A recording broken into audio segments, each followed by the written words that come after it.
बिस्मिल्लाहिर्रहमानिर्रहीम इय्याका नअबुदु व इय्याका नस्तईन। अस्सलाम वालेकुम स्टूडेंट्स, आज हम लोग बहुत ही अहम प्रॉब्लम सॉल्व करने जा रहे हैं। रेक्टिफिकेशन ऑफ एरर चैप्टर जो सहेल अफजल बुक जो है हम उससे कर रहे हैं फाइनेंशियल अकाउंटिंग का। तो उसकी जो सबसे अहम प्रॉब्लम है प्रॉब्लम नंबर 8 वो सॉल्व हम करने लगे हैं। So let's start. सबसे पहले क्वेश्चन रीड कर लेते हैं।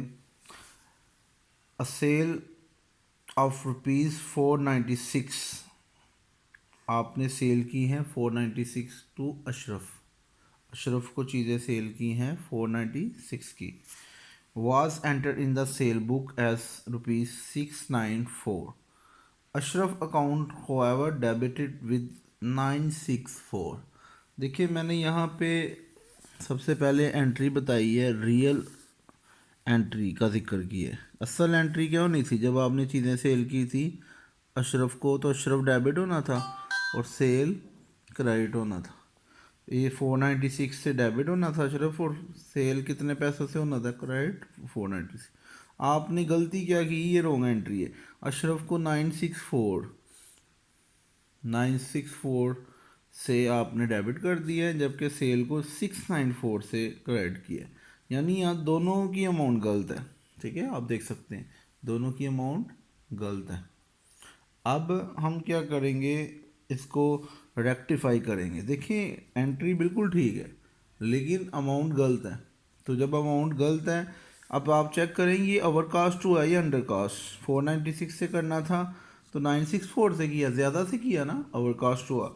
सेल भी तो ओवर कास्ट हुआ है, यानी ये दोनों ओवर कास्ट हैं। और ओवर कास्ट में हमेशा क्या करते हैं, देखिए आपको बताया था ओवर कास्ट में हमेशा एंट्री रिवर्स हो जाती है।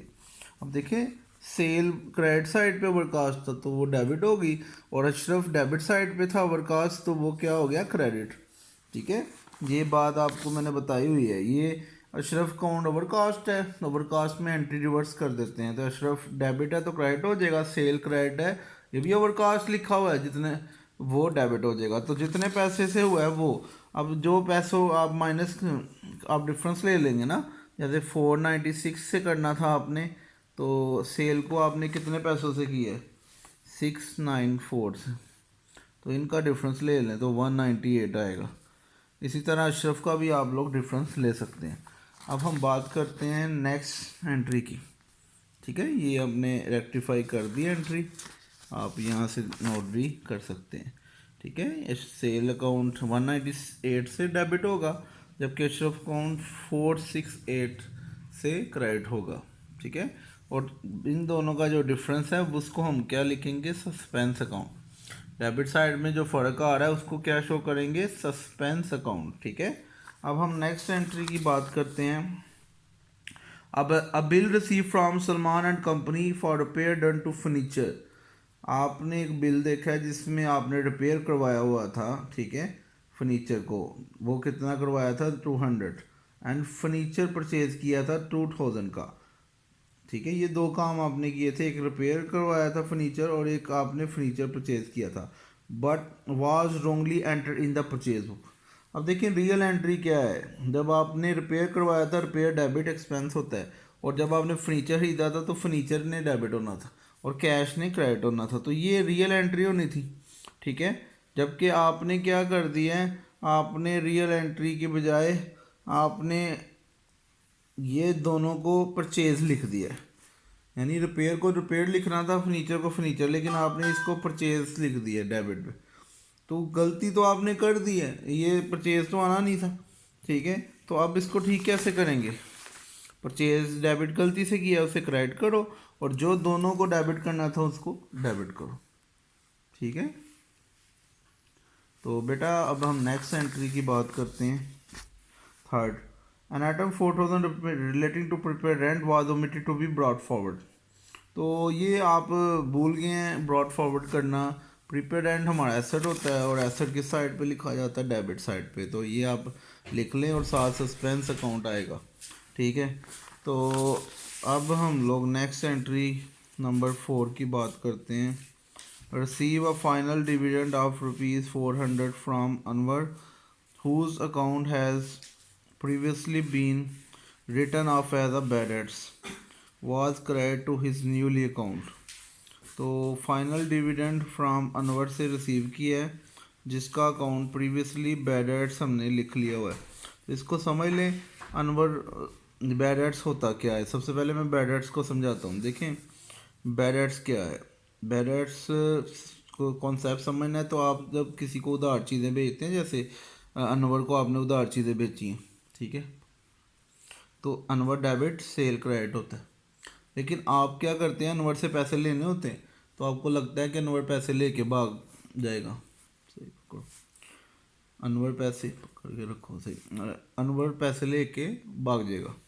तो देखें अनवर अकाउंट को आपने क्या किया था, बैड डेट्स में डाल दिया था, ठीक है, यानी आपने लिख लिया था कि ये हमारे बैड डेट्स हो गए, ठीक है, ये हमारे बैड डेट्स हो गए। तो आपने से बैड डेट्स यानी डेबिट साइड पे होता है ना, बैड डेट्स हमारे एक्सपेंस है, वो डेबिट, आपने से बैड डेट्स लिख लिया था, अनवर को क्रेडिट कर लिया हुआ।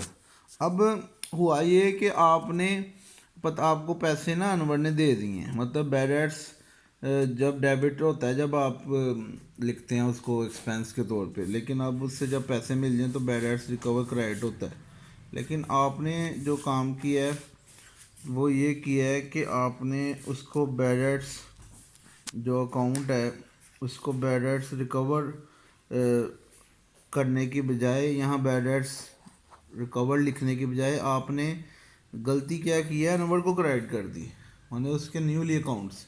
तो आप ठीक कैसे करेंगे, ठीक है, जो अनवर अकाउंट नहीं था करना उसको डेबिट करें और बैड डेट्स रिकवर को क्रेडिट करना था तो उसे क्रेडिट करें, ठीक है। जो असल में आपने एंट्री करनी थी बैड डेट्स रिकवर की वो आप अब लिखें, ठीक है, क्योंकि बैड डेट डेबिट होता है लेकिन जब रिकवर हो जाए तो क्रेडिट होता है, लेकिन आपने उठा के अनवर को क्रेडिट कर दी। अब हम बस थोड़ी एंट्री रह गई हैं बस, अब फिफ्थ एंट्री की बात करते हैं। Purchase of ₹1510 was entered in the purchase book at 150 and posted to supplier account 510। जब आप चीज़ें खरीदते हैं परचेज डेबिट होता है और सप्लायर यानी जिससे खरीदते हैं वो क्रेडिट होता है। तो आपने 1510 की चीज़ें खरीदी, ठीक है, ये एंट्री रियल करनी थी। आपने गलती क्या की है, परचेज के जगह पे 150 लिख दिया 150, जबकि सप्लायर की जगह 510 लिख दी।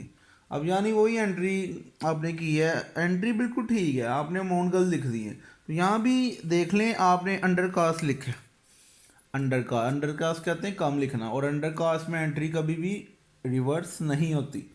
अंडर कास्ट में जो चीज़ जहाँ आती है वहाँ ही रहती है। तो अब ये देख लें परचेज डेबिट ही है तो डेबिट ही रहेगा, कि जितने पैसों से कम लिखा है वो आप लोग लिख लें, और सप्लायर क्रेडिट है तो क्रेडिट ही रहेगा, और जितने पैसों से आपने कम लिखा है वो पैसे यहाँ लिख दें, और बाकी जो डिफरेंस आएगा उसकी जगह आप क्या लिख देंगे, सस्पेंस अकाउंट, ठीक है।